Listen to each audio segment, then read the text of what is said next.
నీవు ఆకాశం వైపు చూస్తున్న వ్యక్తివే అయితే నీ దగ్గర ఎవ్వరు ఆడుకోలేరు, నీతో ఎవ్వరు ఆటలాడరు. నీ చూపు సరిగా లేకపోతే, నీ డ్రెస్ సరిగా లేకపోతే, నీ నడక ప్రవర్తన మాట తీరి పద్ధతిగా లేకపోతే ఆడుకోవాల్సిన వాళ్ళందరూ ఆడుకుంటారు. నాతో ఒక అమ్మాయి చెప్పింది, అన్నయ్య నా కొరకు ప్రార్థన చేయి.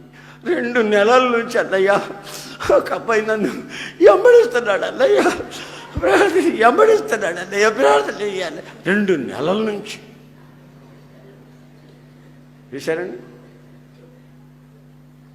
నేను అన్నాను, ఒక్కరోజు అట్లా ఎంబడించానుకో, రాయ్ ఎవడా నువ్వు, ఏమనుకున్నావురా, ఎవరు అనుకున్నావు అని ఒక్క మాట అన్నావు అనుకో, ఇక వాడు వస్తాడండి. పరిగెత్తేటప్పుడు చెప్పులు తీసి పరిగెత్తడు, చెప్పులుంటే లేట్ అవుతాయని చెప్పులు అటు తీసి పరిగెత్తడు. ఏయ్ ఎవడా నువ్వు, ఎవరు అనుకున్నావు అని ఒక్క మాట అంటే, అట్లా ఎందుకంటావు? ఆడొచ్చి నీ పేరు ఏమిటంటే, నా పేరా అన్నావనుకో, నీ పేరు, నీ పుట్టు పూర్వత్రాలు ఇవన్నీ కనుక్కొని అన్ని వ్యవహారాలు తెలుసుకొని నువ్వు ఎక్కడుంటే ఆడకు వచ్చి నిలబడి ఉంటాడు. నీకు ముందే లూజు మైండు.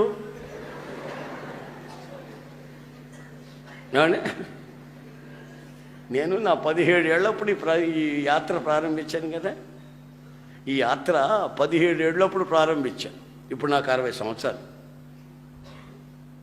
ఈ 17 ఏళ్ళ నుంచి ఈ 60 సంవత్సరాల వరకు ఎంతమందిని చూస్తున్నానండి ప్రపంచం మీద? ఈ ప్రపంచం మీద ఎంతమందిని చూస్తుంటానండి? ఎవరన్నా ఒకరు వచ్చి మెలికలు తిరుగుతున్నాను అనుకో, బాయ్ ఏంటి మెలికలు తిరుగుతున్నావు ఇక్కడ? లేదే, అయ్యో ఆమె. ఇప్పుడు మగాళ్ళైనా ఆడవాళ్ళైనా ఎందుకు అగాధంలో పడతారు, ఎందుకు పాపంలో పడతారంటే వాళ్ళలో మెరుపులాగా మెరిసే ఆ ప్రకాశం, ఆ షైనింగ్ లేక. అదే ఎక్కడో కొండ మీద మెరుస్తూ ఉంటే ఉరుములు మెరుపులు, అక్కడెక్కడో పాలెంలో ఉన్నటువంటి వాళ్ళు గడ్డలు ఆడిపోతున్నారట. ఆమె మరి మీ మీద మిమ్మల్ని చూసిన వాళ్ళు గడగడలు ఆడుకుంటే వచ్చి పైన పడుతున్నారంటే అర్థం ఏంటి? Something wrong, loose, something wrong.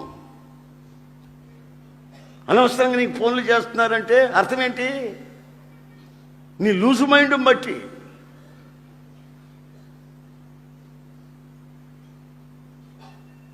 నేను ఎక్కడికైనా ఊర్లోకి వెళ్తుంటాను, వస్తుంటానండి. నేను రాకముందే, హలో యశన గారునా, అవును నువ్వెవరమ్మా? నేనా అండి, మీకు జ్ఞాపకం లేదా? నోరుమోయ్,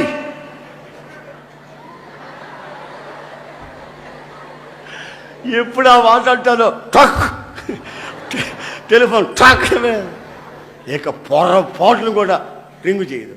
ఎందుకు చేస్తుంది? ఎవరో జ్ఞాపకం లేదు. నువ్వా? బాగున్నావా? ఎట్టినావా? చదువుకున్నావా? అన్నం తిన్నావా? నీళ్ళు తాగావా? నిద్రపోయినప్పుడు కళ్ళు మూతపడుతున్నాయా లేవా? ఇవన్నీ ఫోన్లో నువ్వు అడుగుతుంటే నేను నిద్రపోనిస్తారా? నువ్వు మేలుకొని ఉంటావా? పనికి మాలిన వ్యవహారాలంతా మీ మీదకి ఎందుకు వస్తున్నాయిరా బాబు అంటే, నిందలు ఎందుకు వస్తున్నాయి, అవమానాలు ఎందుకు వస్తున్నాయంటే నువ్వు లూజోడివి, లూజ్ దానివి.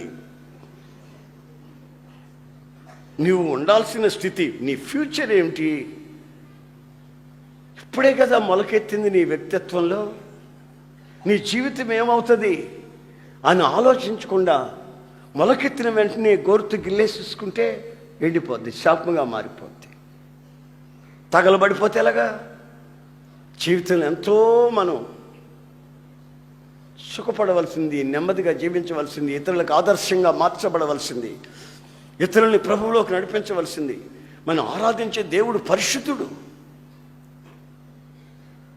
ఆ పరిశుద్ధత అనే గురి మన గుండెల్లో నిలిచిన నాడు మన వ్యక్తిత్వంలో ఓ గొప్ప ఆనందాన్ని, ఆరాధనని అనుభవిస్తాం. కూర్చున్నా, నిలబడుకున్నా, కాలేజీకి వెళ్ళినా, ఇంట్లో ఉన్నా, బయటకు వెళ్ళినా, వస్తున్నా, ఫ్రెండ్స్తో ఎక్కడున్నా సరే నీ పవిత్రతని నీవు కాపాడుకోవాల్సిన బాధ్యత నీ మీద ఎంతైనా ఉంది అనే సంగతి నీకు తెలియాలి. నువ్వు లేవాలి. ఇప్పుడున్న స్థితిలో నుంచి నీవు లేవాలి. లేస్తే చాలదు. ఆయన ఉదయించున్నాడు, ప్రకాశించాలి. ఆయన మహిమ నీ మీద ఉదయించింది. తటస్థంగా నీవు ఇక్కడికి రాలేదు.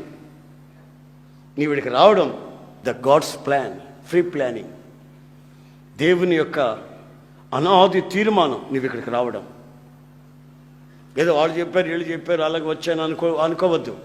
దేవుని నిర్ణయం నువ్వు ఇక్కడికి రావడం. నీలో ఆ మెరుపు లేదు, ఉండాలని ప్రభు హెచ్చరిస్తున్నాడు.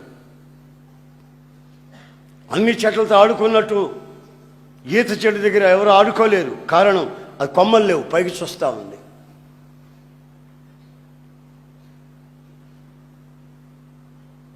పైనుండి వాటిని వెతుకుతుంది. కొమ్మలుంటే అందరూ ఆడుకుంటారు, కోతి కొమ్మంచి. ఇప్పుడు పైనకి చూస్తూ ఉంది, ఒకే దృష్టి.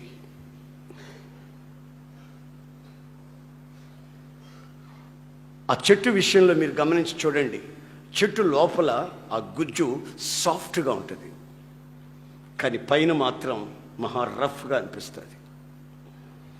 నీ హృదయం అమిత సున్నితంగా, మృదువుగా ఉండాలి. దయ, కనికరం, ప్రేమ ఇవన్నీ లోపల దాచబడాలి. పైన సాతాను నిన్ను చూసినప్పుడు, నీ జీవితాన్ని ఏదో కబళించాలని ఆశపడ్డ వాళ్ళు చూసినప్పుడు వాళ్ళకి నువ్వు ఎలా కనబడాలి తెలిసిన? రఫ్గా కనబడాలి. ఆమె వాళ్ళ దగ్గర స్మూత్గా మాట్లాడామంటే స్మూత్గా దించుతారు అగాధంలో. ఆ తర్వాత నీ నామరూపాలు ఉండవు. నీ బ్రతుకు బాట శాపంగా మారిపోద్ది.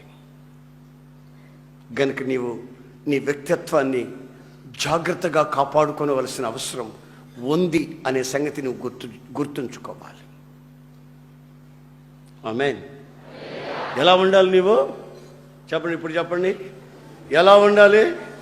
చెప్పాలి గట్టిగా. ఎలా ఉండాలి?